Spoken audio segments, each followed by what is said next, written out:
Nanti kata Rasulullah di akhir zaman akan bermunculan pemimpin-pemimpin yang suka berbohong kepada rakyatnya, zalim kepada rakyatnya, dan ada rakyat yang membela pemimpin macam itu, berpihak kepada pemimpin macam itu.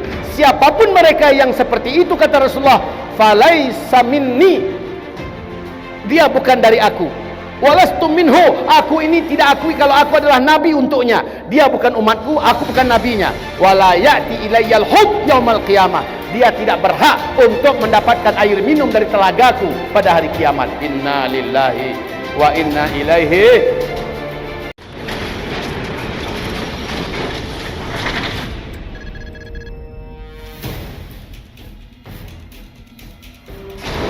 Hamba-hamba Allah, kata Rasulullah, ada 3 keadaan seseorang tidak peduli dengan orang lain, secantik dan secinta apapun orang ini kepada yang dia cintai. Pertama, waktu hisab. Yang kedua, di waktu mizan. Yang ketiga, di waktu titian. Orang tak peduli dengan orang lain, masing-masing hanya peduli dengan dirinya sendiri. Hadirin ma'asyiral muslimin, orang munafik karena gelap gulita, dia pun akhirnya sampai di sini. Dia tak lihat kalau di depannya ada jurang neraka jahanam. Boro-boro mau lihat ada namanya, karena gelap gulita dia langsung sukses masuk neraka jahanam. Baru aja di pinggir langsung masuk. Tahukah Bapak Ibu berapa lama dia sampai ke dasar? Tolong dijawab, berapa lama sampai di dasar neraka jahanam? Bukan, 70 tahun. 70 tahun terjatuh dari sini baru nyampe ke dasarnya, sab'ina alfasanah, ya, 70 tahun. Ya Allah, wahai Bapak Ibu, siapakah yang duluan nyampe? Orang munafik yang terjun bebas masuk neraka jahanam, atau orang kafir yang tadi menggelinding baru nyampe ke dasar? Duluan nyampe siapa kira-kira ke dasar? Siapa yang duluan nyampe? Orang munafik. Kenapa orang munafik duluan nyampe? Kalau orang kafir menggelinding lama, kalau orang munafik langsung. Makanya Allah berfirman, innal munafiqina fid darkil asfali minan nar. Orang munafik di dasar neraka yang paling bawah. Lah, kalau yang duluan nyampe tentulah dia paling bawah. Nanti orang-orang kafir yang nyampe niban mereka, numpuin mereka. Jadi mereka pada keimpit-impit, sebentar jatuh lagi. Mereka dah duluan di dasar neraka, sama-sama kekal. Orang kafir, orang munafik. Tapi orang munafik paling di dasar neraka jahanam, sama-sama kekalnya. Inna lillahi wa inna ilaihi raji'un. Nah, menurut Bapak Ibu, setelah kita nyampe di seberang, ini papan tulis dah habis dah. Mau nulis ini kita. Setelah nyampe di seberang, apakah sudah dijamin mereka akan masuk surga nih? Sudah dijamin belum? Apa agenda perjalanan kita berikutnya? Kita langsung ditunggu oleh telaga Nabi. Pinggir telaga itu kata Rasulullah bertaburkan gelas-gelas bagaikan bintang yang bercahaya. Langsung dia minum. Kayak kita habis tawaf, minum zam-zam dan dituangkan ke rambut, ya. Ketika minum semua dahaganya hilang, dituangkan ke kepala, semua badan yang hangus-hangus karena nyebrang tadi, semuanya kembali normal dan menjadi gagah, menjadi cantik, menjadi muda, menjadi seger, ya. Bau-bau keringat, bau-bau kebakar, semuanya hilang ketika dia telah meminum air itu. Alhamdulillah. Ibu kira-kira dapat nggak air telaga Nabi ini nanti? Amin. Bapak kira-kira dapat nggak?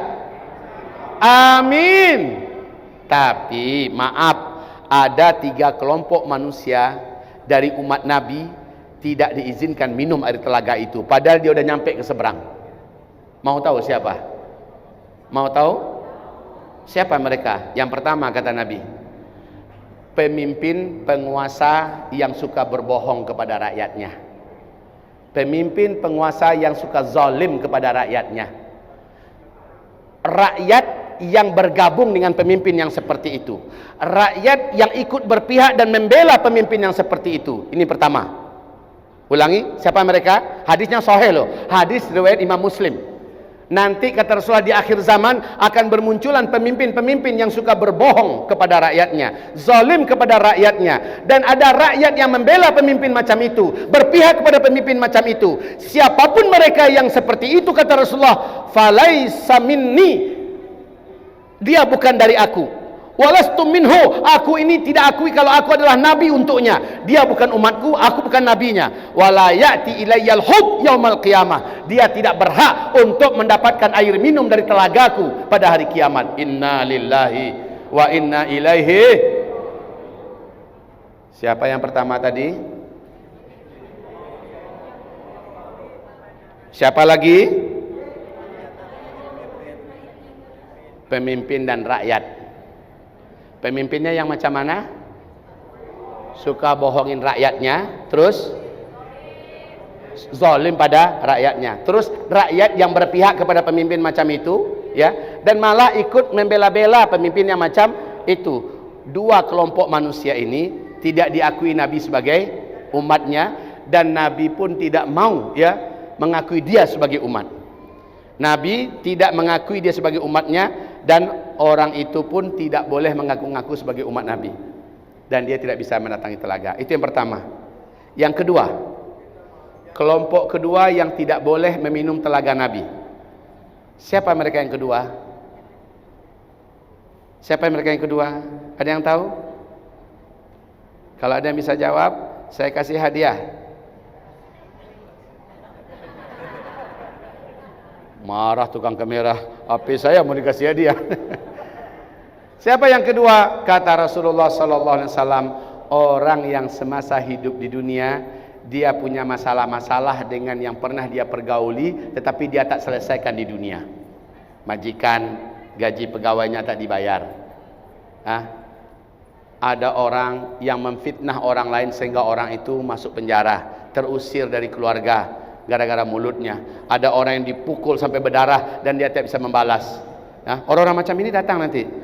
Ada orang yang telah tega, ya, mencoreng-moreng dan merusak nama baiknya, sementara dia betul-betul dizalimi. Orang-orang macam ini tidak diizinkan mendekati telaga Nabi, sementara dia harus berdiri dalam waktu yang cukup panjang. Ini namanya Al-A'raf. Al-A'raf nama kawasan ini, ya. Kawasan antara neraka dengan surga namanya Al-A'raf. Nama surat itu, nama surat dalam Al-Quran. Di Al-A'raf ini mereka terkotang-katung, Pak. Mereka harus selesaikan dulu kezaliman yang mereka buat di dunia, harus dibayar nanti.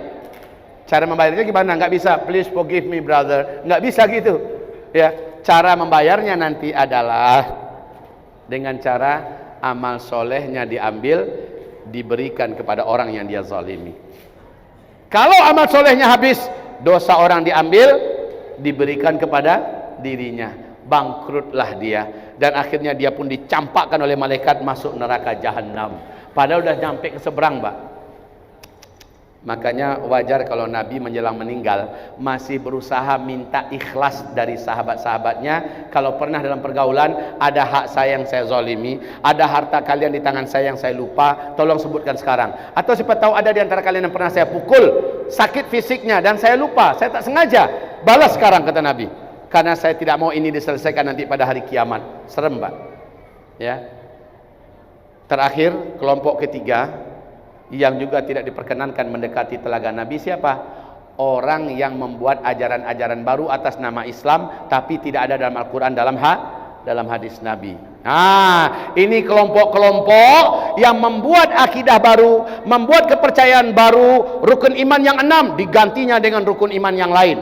Rukun Islam ada 5 digantinya dengan rukun Islam yang lain. Ada ditambah ini, ada ditambah itu, ya. Macam Ahmadiyah, macam Syiah, macam ajaran-ajaran yang banyak membuat acara-acara, ajaran-ajaran baru yang tidak ada dalam Al-Quran, tidak ada dalam Sunnah. Ketika mereka berusaha mendekati telaga, diusir oleh malaikat, bahkan terguling-guling. Rasul berkata, hai malaikat, ini umatku, kenapa engkau usir mereka? Mereka sudah berhak minum dari air telagaku. Apa kata malaikat? Hai Muhammad, engkau tak tahu apa yang mereka buat sepeninggalmu. Mereka mengarang-arang ajaran baru, mereka mengarang-arang kepercayaan baru, akidah baru yang tidak ada engkau ajarkan.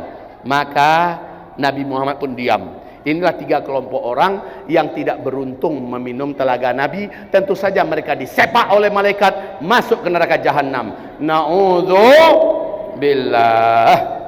Dah, ibu masuk surga. Bu, ibu masuk surga. Ibu mau tahu siapa ibu-ibu yang paling duluan masuk surga? Yang punya 4 sifat.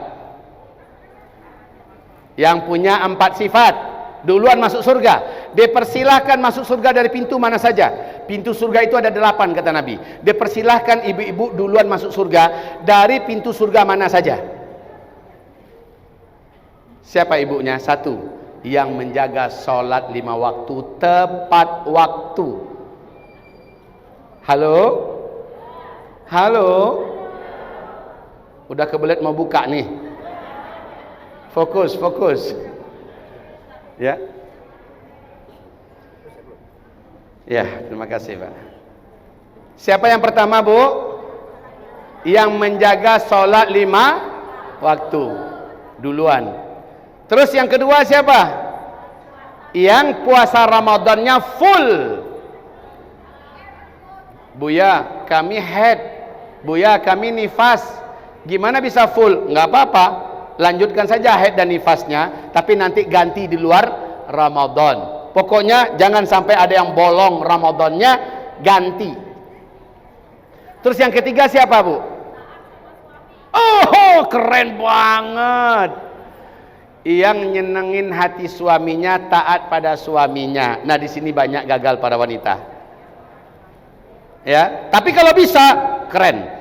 Dia sholat sudah tepat waktu, 5 waktu sholat, dan dia sudah puasa Ramadan full. Dia pun nyenengin hati suaminya, taat dan patuh pada suaminya.